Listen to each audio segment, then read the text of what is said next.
Bonjour et bienvenue à toutes celles et ceux qui ont fait le choix de m'écouter pour s'informer et échanger sur le secteur de la formation professionnelle. Ici Virginie Christon et vous écoutez Formatalk, le podcast exclusivement dédié aux sujets qui touchent de près comme de loin les acteurs et actrices concourant au développement de nos compétences professionnelles. Vous y retrouverez des interviews, des conseils, des infos et toutes sortes de contenus qui vous permettront, je l'espère, d'entretenir et de développer vos connaissances du monde de la formation professionnelle.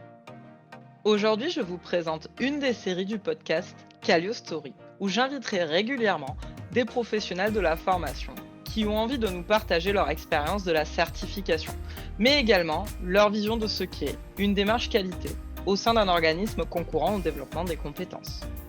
Pour cette deuxième édition du Callio Story, j'ai le plaisir de recevoir Audrey Mordant, de l'organisme Horizon Pluriel, organisme certifié Calliope à la fois sur ses actions de bilan de compétences et ses actions de formation depuis mi-avril 2021. En s'engageant dans la démarche Calliope, Audrey a d'abord cherché à trouver des solutions rapides pour se débarrasser de cette contrainte. Elle nous explique comment, en moins de 6 mois, elle a changé de regard sur cette certification. Elle nous livre également son approche et la stratégie adoptée pour mettre en place ce qu'elle appelle désormais sa démarche qualité. Découvrons ensemble ce retour d'expérience que nous propose l'organisme Horizon Pluriel. Bonne écoute. Bonjour Audrey. Bonjour Virginie. Tout d'abord, merci d'être présente pour cette deuxième édition du Callio Story.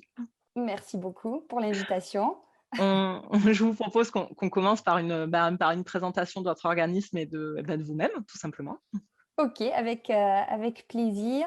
Donc je suis, Audrey Mordant, présidente, de Horizon Pluriel, qui est un cabinet qui accompagne, à la fois les organisations, dans le développement des compétences, des collaborateurs et également, les particuliers, dans des démarches de transition professionnelle. Mais, donc Horizon Pluriel, je l'ai créé il y a 5 ans et avant cela, j'avais une expérience de DRH dans l'hôtellerie et la restauration d'une dizaine d'années et suite à cela, j'avais, exercé en tant que consultante et formatrice, généraliste, RH et j'ai choisi de capitaliser cette expérience-là et de travailler vraiment au bénéfice de mes clients sur 3 pôles d'activité, donc l'accompagnement et la transition professionnelle avec le bilan de compétences et le coaching, l'accompagnement également de l'orientation scolaire auprès, d'un public de collégiens, de lycéens, d'étudiants, sur à la fois des accompagnements individuels et des ateliers collectifs et l'accompagnement et la formation des entreprises à travers la formation sur des modules, de recrutement, d'intégration. J'accompagne également la montée en compétences et tout ce qui va relever de la mobilité interne et également la gestion du plan de développement des compétences. OK, super. Beaucoup d'activités. Donc, aujourd'hui, 13 avril, votre organisme de formation est certifié, Calliope à la fois sur ses actions de formation et sur ses actions de bilan de compétences. On va revenir un petit peu en arrière et j'aimerais un peu connaître comment vous avez, abordé, cette démarche, qualité, Calliope. On va dire comment vous l'avez connue, comment vous avez réagi, qu'est-ce qui s'est passé, comment vous êtes organisé. Voilà, qu'on fasse une petite remontée dans le temps et que vous nous partagiez un peu cette expérience. OK, allez, on fait un voyage dans le temps. Donc, moi, j'ai rencontré Datadoc, il y a quelques années puisque j'avais fait, un petit passage dans ma vie professionnelle, au sein d'un OPCA, Mmh anciennement AGFOS pour pas le nommer. Donc mh. j'étais bien au courant, de cette réforme de la formation et puis dans ma veille professionnelle, j'avais également, suivi, toute l'actualité autour de Calliope et malgré cela, malgré cette connaissance, moi j'étais persuadée que Datadoc et Calliope ne m'apporteraient rien. En fait, je ne voyais, aucun intérêt et aucune utilité pour moi d'engager une démarche qualité pour la seule raison que je suis toute seule dans mon organisation. Voilà, dans ma vision, finalement, cela ne concernait que les grosses, organisations, que les grosses entreprises et j'avais alors fait le choix de me consacrer à développer, finalement mon expertise dans les techniques d'accompagnement, de privilégier du coup les relations de sous-traitance pour pas engager du temps dans cette démarche qualité que je ne reconnaissais absolument pas comme étant une démarche vertueuse. Et puis, mon activité a été impactée, en fait, par le premier confinement et le début de la pandémie. Et du coup, j'ai vu mon chiffre d'affaires consacré à la sous-traitance diminuer de façon assez vertigineuse. Et donc là, j'ai choisi de gagner mon indépendance, de ne plus dépendre d'autres cabinets, et notamment au regard des enjeux qualité. Et en octobre 2020, eh bien, je me suis mise en quête d'un consultant à qui je confierai l'objectif d'obtenir, en fait, pour Horizon Pluriel, la certification Calliope. Mais à ce moment-là, donc on est en octobre, je ne considère toujours pas la démarche comme une réelle valeur ajoutée. Pour moi, c'est vraiment une contrainte, dont il faut que je m'acquitte dans les plus brefs délais et finalement, peu importe la méthode et les moyens. Donc OK. j'ai contacté plusieurs consultants, j'en ai choisi, une et j'ai choisi un cabinet et finalement c'est cette personne et ce cabinet, hein, qui, dans la façon d'aborder le référentiel, qui m'a fait comprendre que les enjeux de Calliope et la qualité en général, elle est bien au-delà d'un audit, elle est bien au-delà d'un objectif, de certification et c'est cet accompagnement-là qui m'a aussi permis finalement de repenser, de revisiter mes process, mes façons de faire en lien avec ma stratégie, mes objectifs de développement et aussi du coup de travailler sur la pérennité de mon activité. Chose qui pour moi était complètement, déconnectée des enjeux qualité. OK, Voilà, donc vous êtes partis sur, une approche de Calliope comme une contrainte, hein, complètement. on va l'appeler comme, ce que vous pensiez à l'époque et finalement avant, d'aborder, votre audit initial, vous l'aviez, complètement imaginé comme une opportunité? C'est ça, c'est-à-dire que au fur et à mesure de la démarche d'accompagnement, et puis de l'investissement, hein, du coup dans chaque indicateur, la consultante m'a permis de prendre de la hauteur, par rapport à ces indicateurs, de penser ces indicateurs au regard de mon activité, de mes process, de ma façon aussi de fonctionner et du coup ça a pris du sens et ça m'a permis de ne plus le vivre comme une contrainte, mais vraiment comme un outil à la fois, sécurisant, bien évidemment dans mes relations commerciales, mais aussi sécurisant finalement dans ma pratique et dans la technicité de l'accompagnement individuel. Ça permet, de repenser aussi les outils qu'on utilise, de se dire: «Mais au regard des objectifs, finalement, est-ce que, ces éléments-là ont une réelle valeur ajoutée?» Et ça permet aussi d'aller au-delà sur des enjeux aussi, d'actualité, hein, réglementaires, juridiques, tout ce qui va concerner la veille, puisque tout ça, on se rend compte, ce sont finalement toutes ces choses-là, on les fait, mais elles n'ont pas vraiment un sens et elles sont pas forcément liées les unes aux autres. Donc Mmh. Calliope nous permet aussi, de repenser tout ça dans une logique plus globale et plus harmonieuse.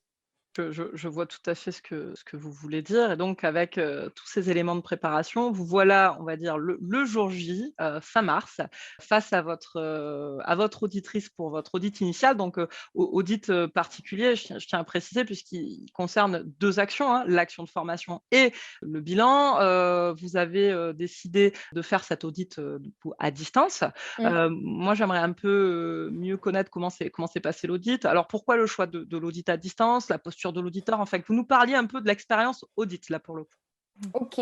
Alors le choix du format à distance, c'était pas forcément un choix, c'est-à-dire que quand, j'ai engagé la démarche avec l'organisme certificateur, on était confinés et donc on avait envisagé on m'avait posé la question: «Est-ce que vous êtes équipés pour un audit à distance?» Donc moi, je m'étais un peu «câblée» entre guillemets comme Mmh. ça, et pour moi l'audit, allait se faire forcément à distance. Ça aurait pu se faire en présentiel et puis, voilà, ça s'est fait comme ça.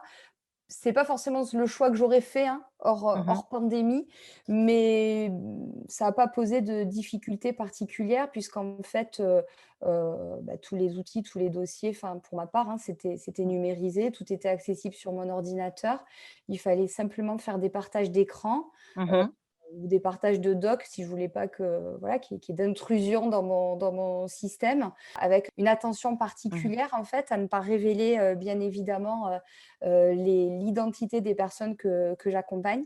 Donc Oui. ça veut dire qu'avant, l'audit, j'avais renommé OK. mes dossiers individuels qui sont normalement nommés par le nom des personnes que j'accompagne, là, j'avais simplement mis des initiales Mmh. et pour des synthèses que j'ai communiquées, j'en avais choisi 2 et je les avais anonymisées aussi.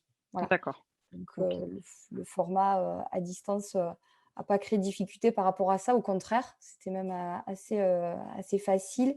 Comment s'est passé l'audit? Bah, ça a été précédé 1 mois avant, d'une prise de contact par l'auditrice qui D'accord. m'a, envoyé un email, pour déjà se présenter, confirmer, la date, le format, me faire part de son plan d'audit, donc du déroulement de la journée, heure par heure, avec la répartition des indicateurs par tranche horaire.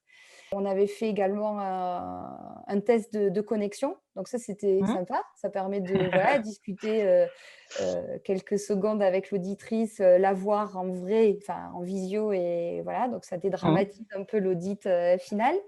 Et puis j'ai fait le choix donc le jour de l'audit, quand elle m'a demandé de me présenter, de présenter mon activité, de lui dire également ce que moi j'attendais de cette journée, d'audit, que je n'avais pas adopté une posture de sanction ou d'évaluation, que Mmh. j'avais plutôt envie, que ce soit un échange, une discussion, que je m'étais déjà, engagée dans cette démarche d'amélioration continue et que pour moi l'audit en faisait, partie intégrante. Donc bien évidemment, l'auditrice n'était pas là pour, me conseiller ou avoir un regard critique sur les outils que je lui présentais, mais bien, voilà, elle a vraiment eu une démarche de s'intéresser à mon activité, à mes valeurs aussi, Mmh. comment je vivais mon activité, mes accompagnements, qu'est-ce qui était important, pour moi, et c'est ça qui a rendu aussi, l'audit très humain, très accessible et intéressant. Complètement. Donc vous avez, vécu un temps de questions, réponses, d'échanges qui était, qui valorisait aussi votre savoir-faire et vous avez, ressenti une posture assez bienveillante de la part de l'auditrice, d'après ce que je comprends? Tout à fait, Mmh. complètement bienveillante, une attitude aussi de curiosité, d'intérêt. Mmh. Voilà, on peut se dire: «Un auditeur, il va me faire peur, il va me sanctionner, il va» non, pas du tout, là, c'était, elle s'intéressait, elle était passionnée et c'était vraiment intéressant. Ça clôture bien en plus toute la démarche, tout le travail qu'on a fait pendant 3 mois. Je trouve que c'est une belle façon aussi de clôturer tout ça et puis de le présenter à un tiers, finalement, qui est effectivement l'auditeur, mais sans la dimension sanction qui est toujours là devant nous pendant 8 heures de la journée, quoi. Je comprends. Donc, vous êtes passé, ça y est, C'est ça. votre organisme est aujourd'hui certifié comme nous l'avons annoncé au début de ce podcast. Globalement, si c'était à refaire, est-ce que vous changeriez des éléments? Si oui, lesquels? Et si je peux aller un tout petit peu plus loin, quels conseils vous donneriez donc, à des centres de bilan de compétences qui souhaitent, s'engager dans cette démarche ou même à des centres, de formation, autres que les centres de bilan, bien entendu? Mmh. Qu'est-ce que vous pourriez éventuellement leur conseiller maintenant que vous y êtes passé? C'est ça. Alors, avec le prisme, hein, de mon expérience, finalement, si c'était à refaire, je crois que pour ma part, je ne changerais rien. Alors peut-être que j'ai pas encore assez de recul, hein, qu'avec le temps, je vais identifier certains axes d'amélioration. Mmh. En tout cas, aujourd'hui, là, ça fait, voilà, 15 jours que j'ai été auditée et je ne changerai absolument rien.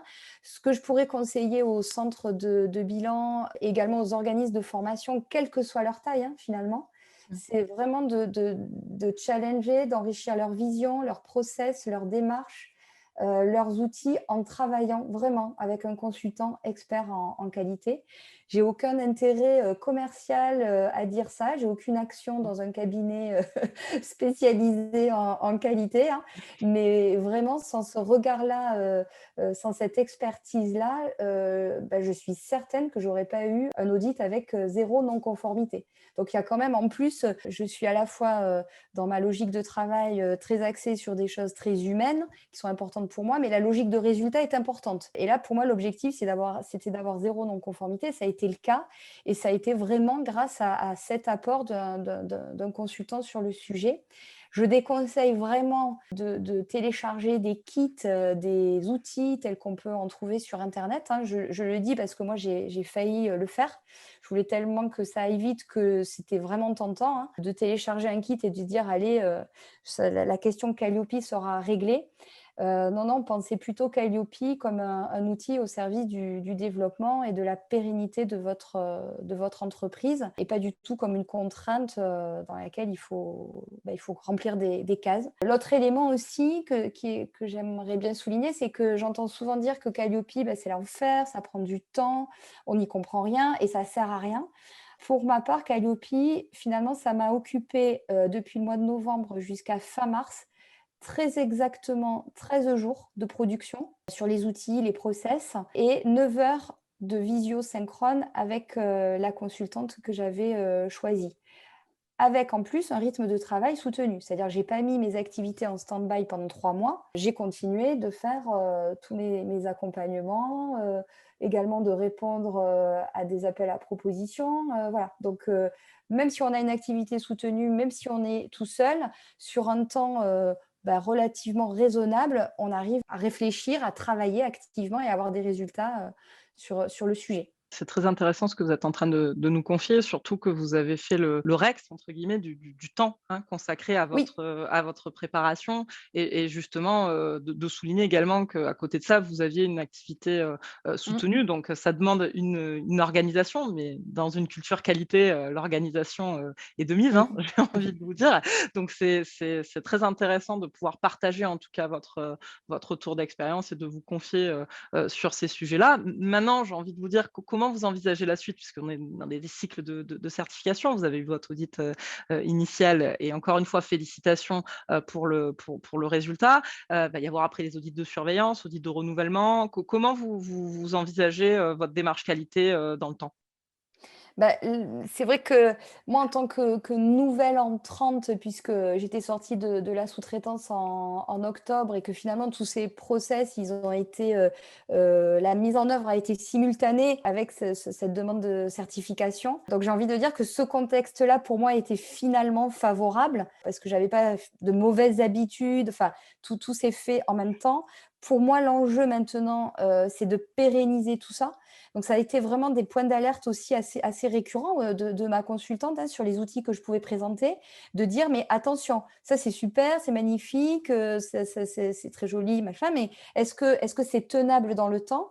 Est-ce que avec un rythme d'activité, soutenu, est-ce que cet outil, ce process, vous êtes sûr de pouvoir le respecter?» Et lors de l'audit de surveillance, de montrer que tout est OK.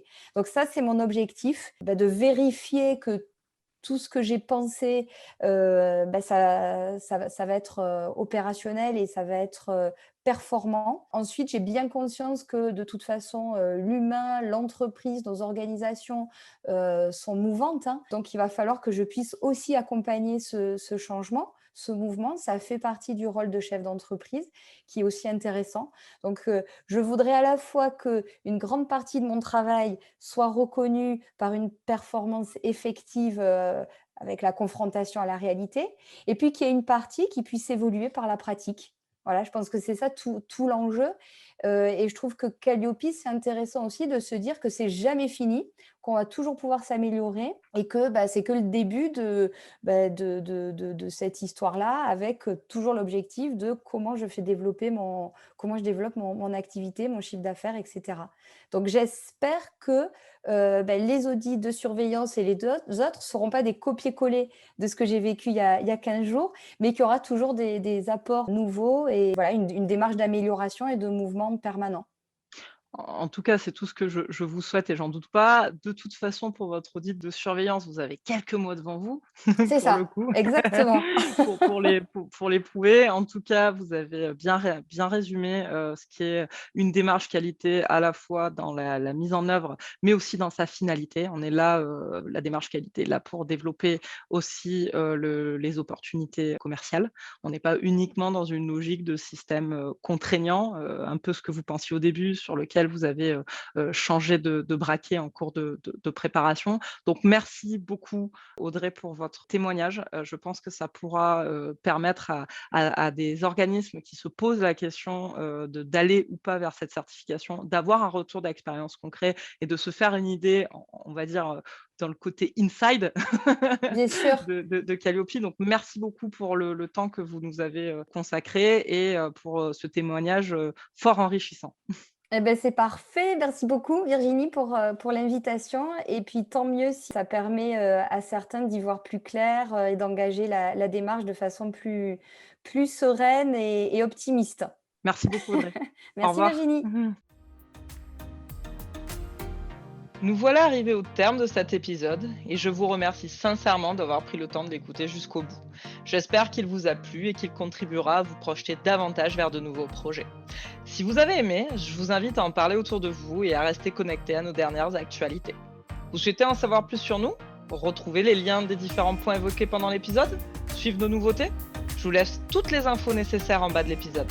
N'hésitez pas à nous contacter pour nous partager vos expériences, peut-être même à travers un de nos épisodes.